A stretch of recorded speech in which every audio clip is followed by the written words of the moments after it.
যত পাপী হয়ে যাক আবার উঠে দাঁড়ান। রাত্রে পর্ন দেখেছেন, তওবা করেন, উঠে দাঁড়ান। আপনার গার্লফ্রেন্ডের সাথে জেনা করেছেন, তওবা করে ফিরে আসেন। মাদক সেবন করেছেন, ইনস্ট্যান্ট তওবা করে ফিরে আসেন। কারো ক্ষতি করেছেন, তওবা করে ফিরে আসেন। মানে আপনি নামাজটা ছাড়েন না।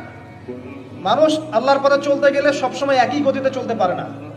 আল ঈমান ইয়াজিদু ফিত তাআ ওয়া ইয়ানকুসু ফিল মাসিয়া। বলা হয় ঈমান হচ্ছে আনুগত্য বৃদ্ধি পায় আর আল্লাহর অবাধ্যতায় কমে যায়। আল্লাহর পথে চলতে গেলে হোঁচট খায় মানুষ। অনেক সময় দেখা যায় যে খুব ভালো আমল করছি, মনে হচ্ছে আমি খুব ভালো লেভেলে আছি, ঠিক ওই সময় দেখবেন একটা ভুল হয়ে গেছে।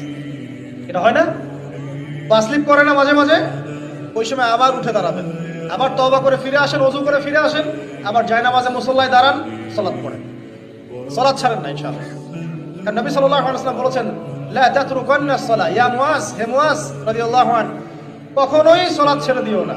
লা তাতরুকান্না সালাতাল মাকতুবাতা মুতাআম্মিদান, কোশ্চিন কালেও তোমার উপর ফরজ সালাতকে ছেড়ে দিও না। কারণ মান তারাকা সালাতা মুতাআম্মিদান ফাকাদ কাফার, যে ব্যক্তি ইচ্ছাকৃতভাবে ফরজ সালাতকে ছেড়ে দেয়, ফাকাদ কাফারা। আলেম ওলামা আছেন, জিজ্ঞাসা করবেন ফাকাদ কাফারা এর অর্থ কি?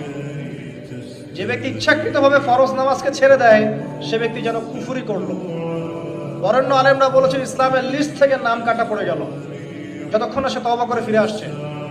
ইমাম আবু হানিফা রাহিমাহুল্লাহ, আমাদের হানাফি মাযহাবের ইমাম, তিনি বলেছেন কেউ যদি নামাজ ছেড়ে দেয় তাকে 3 দিন জেলখানায় বন্দী করে রাখতে হবে।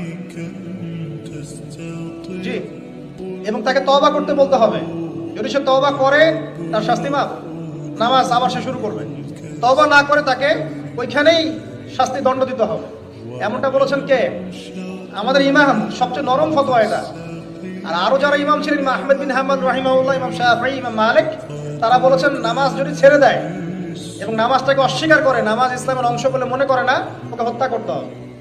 হত্যা আবার যে কেউ করতে পারবে না, ওটা ইসলামিক গভর্নমেন্ট করবে।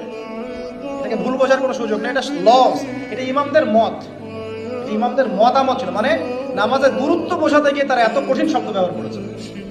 নামাজের গুরুত্ব বোঝাতে গিয়ে এত কঠিন শব্দ ব্যবহার করেছে। যুবকদেরকে অনুরোধ করুন, ভাই যাই হয়ে যাক জীবনে হতাশা ভুলে যান।